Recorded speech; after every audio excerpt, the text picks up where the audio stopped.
Welcome to another episode of Polite for What? Where listening is a must, but being polite is optional.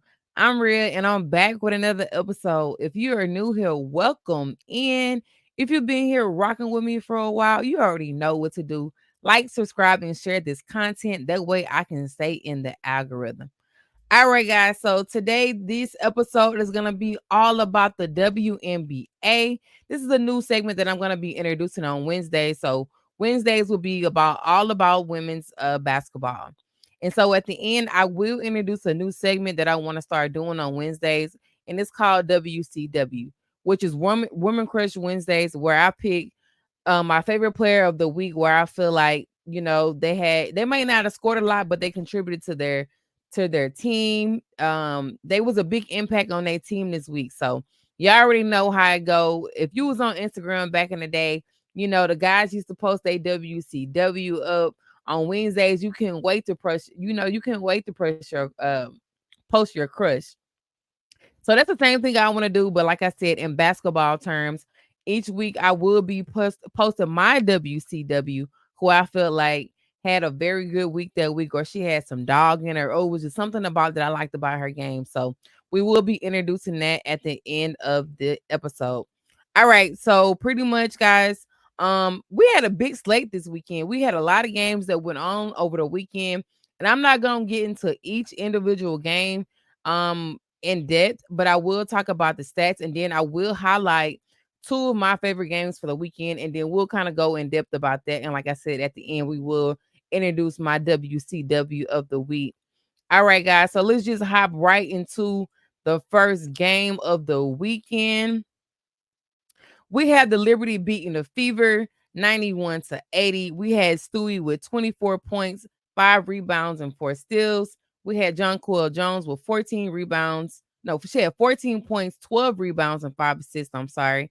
And then we had Sabrina with 12 rebounds and 12 points and 5 assists. I don't know why I'm messing up. I must have did my notes wrong. All right, but yeah. So Sabrina had 12 points and 5 assists. And then of course, on the Fever side, we had Caitlin Clark with 22 points and 8 assists, 6 rebounds. Kelsey Mitchell with 17 points. And then we had Aaliyah Boston with 12 points and 7 rebounds. All right, guys. Like I said, I'm not gonna go too much in depth about these games. I'm just gonna run through these stats, and then I will highlight my two favorite games at the end. So let's just hop right into this next game. We had the Aces beating the Sparks 89-82. You had Adrian Wilson with 22 points and 10 rebounds. Jackie Young with 22 points, 11 assists, and 6 rebounds. And then you had Kelsey Plum with 17 points and 5 assists. All right, so let's get right into what the Sparks did. We had De'Erica Hamby with 29 points and 9 rebounds, Lexi Brown with 16 points, and then we had Kia Nurse with 13 points. All right, so let's keep it going. We're gonna hop right into this next game.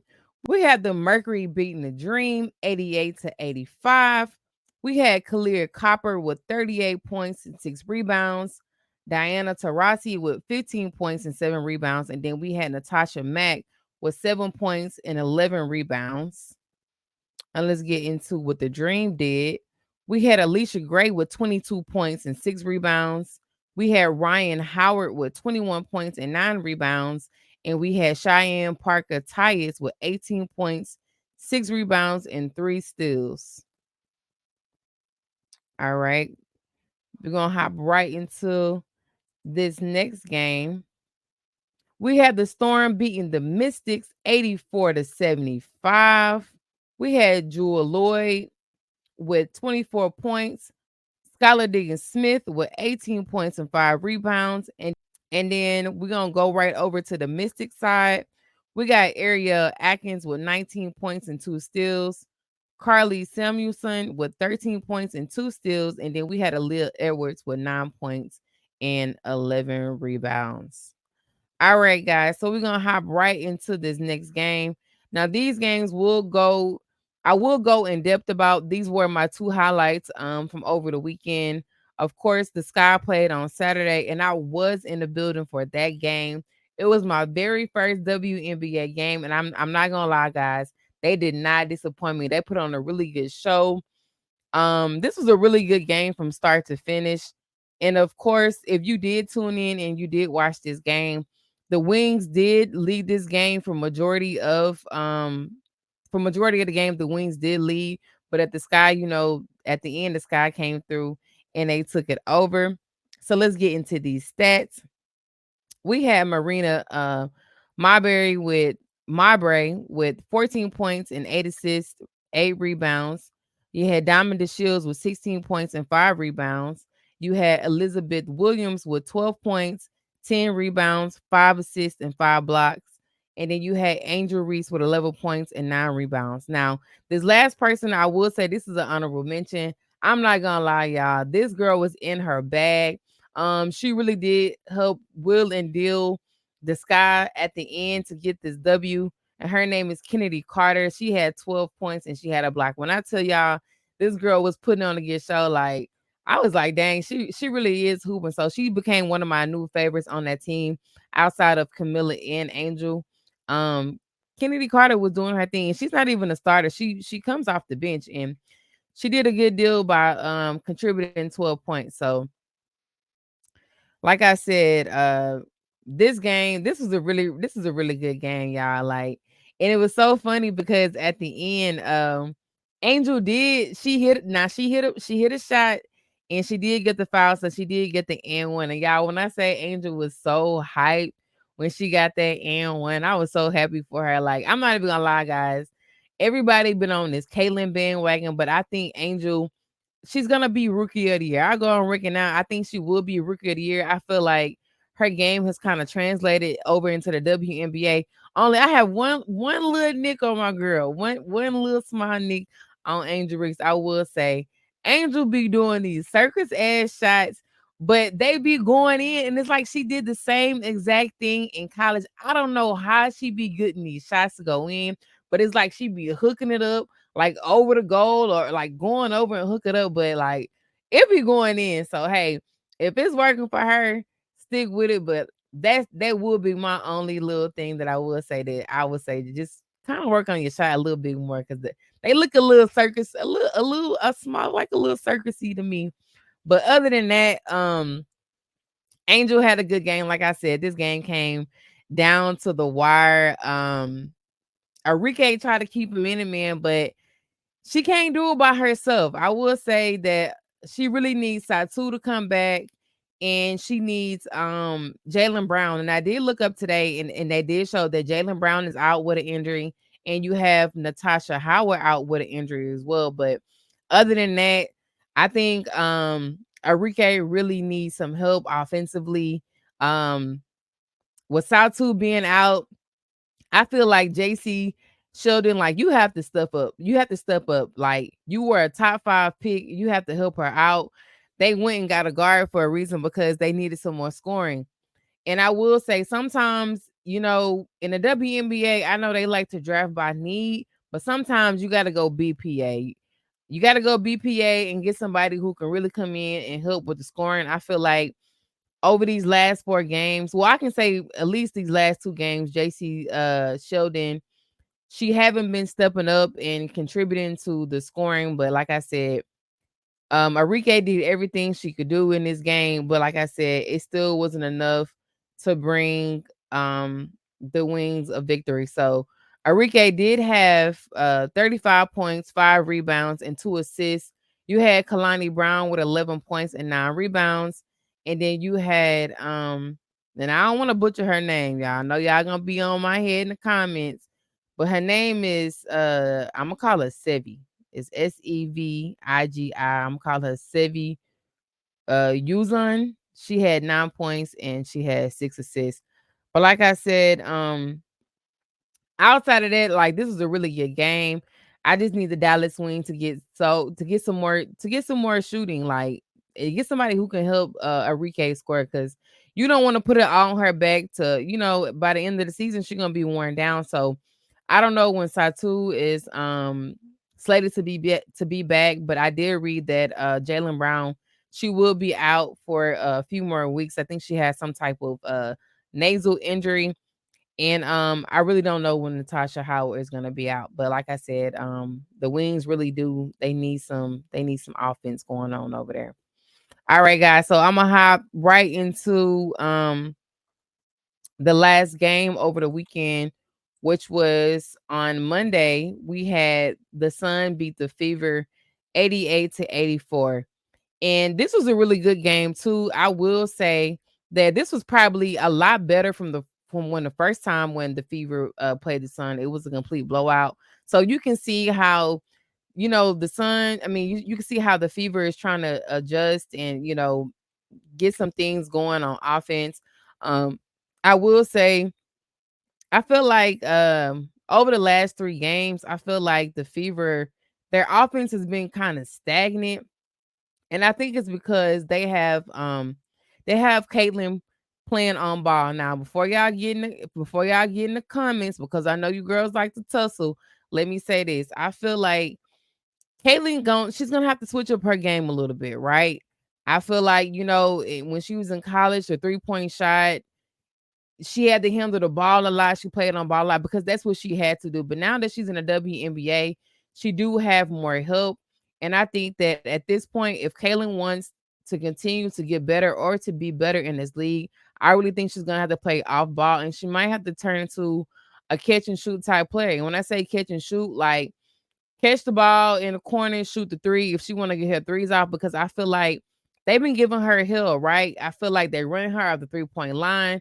If they're not running off the 3-point line, they got their best defender on her, and she's not creating a lot of space to get her three off. And if she is, she's kind of jacking. And I will say she got a few good shots off over these last 3 games, but you can see that she's kind of struggling. But like I said, I feel like Caitlin, for her to elevate her game, I feel like she needs to be a more of a catch and shoot type player. And she's also need to get better on defense. I feel like she don't play a lot of defense, but I feel like she should focus in on being catch and shoot and also focus in on being a better defender on defense. And then also practice on your passing because like I said, that first game, she had a lot of time. She had a lot of turnovers. The team alone had 25, but by herself, she had 10. They have got a little bit better with the ball, but like I said, I feel like if Caitlin wants to elevate her game and take her game to the next level, I really think that she should work on being a great defender. And like I said, being a catch and shoot player. And there's nothing wrong with being a catch and shoot player. A lot of people eat off of that, right? So if she can run to her spot, catch the ball, hit the three, I think that'll work better for her. But right now, I feel like with her playing on ball and bringing the ball up, I think it's kind of making the offense a little stagnant. Now, I did see an interview where her coach said that, hey, she's hanging out and dancing with the ball. So apparently her coach feels the same way. So that's just my little critique about that game. But let's go ahead and get into these stats because the Sun did win these game. You had Alyssa Thomas with 24 points, 14 rebounds, and 5 assists. You had DeWanna Bonner with 22 points, and you had Ty Harris with 16 points. So let's go on down. Now I will say this too. I forgot to mention this. Caitlin Clark, she did go out in the second quarter with an ankle injury, but she did end up coming back. And I will say one thing about Caitlin, even though they've been beating her up on the court, like setting the hard screens, everything, I will say Caitlin got some dog in her, right? She's not quitting. She's not giving up. She's not allowing these veterans to bully her. She's still trying to, find her way. And like I said, I don't want to be too hard and critique her because this is only the 4th game. But like I said, if she want to elevate and go to the next game, go to the next level with her game, I think she should do those things that I suggested. But Caitlin did end the game with 17 points, 5 assists, and 2 blocks. Kelsey Mitchell ended the game with 17 points and 5 assists, and then you had Nelissa Smith with 13 points and 6 rebounds. But like I said, guys, that's all I had as far as what happened over the weekend. Like I said, I just wanted to highlight those 2 games. I feel like those were the biggest 2 games of the weekend. And of course, everybody's tuning in and seeing what these rookies are going to do. But like I promised at the beginning of the show, guys, I am going to introduce my WCW of this week. I feel like this player She's been playing really good defense. She's been scoring at will. She got some dog in her too, and she got a little feistiness in her too. I really like this player. And my WCW of the week is Miss Dejanay Carrington. Like I said, Dejanay was in her bag over these last couple of games, and I feel like she's my favorite pick of this week. Like I said, she's in her bag. She defends really well. She's been giving Caitlin hell every time she play her. And any team she's been playing, like she's been defending, she's been scoring at will. Now, these stats that you do see up on the screen, um, this is what she's averaging so far in the last 4 games. She has 17 points, 5 rebounds, and she's averaging 1.3 still a game. So again, this is my WCW of the week. All right, guys. So this is pretty much going to conclude the end of this episode. Like I said, I didn't want to keep you guys long today. Like I said, this is something that I want to introduce. On Wednesdays, it will be all about women's basketball. So if that's something that you like, please tune in each and every Wednesday. And even if you don't tune in on Wednesday, tune in every time I post content. So make sure you turn that notification bell on so you know when I drop new content. As always, guys, I'm gonna go ahead and get up out of here. As always, tell a friend to tell a friend to follow us on Instagram and on here on YouTube. We have the same handle, polite_for what podcast. And I will see you guys next time. Bye.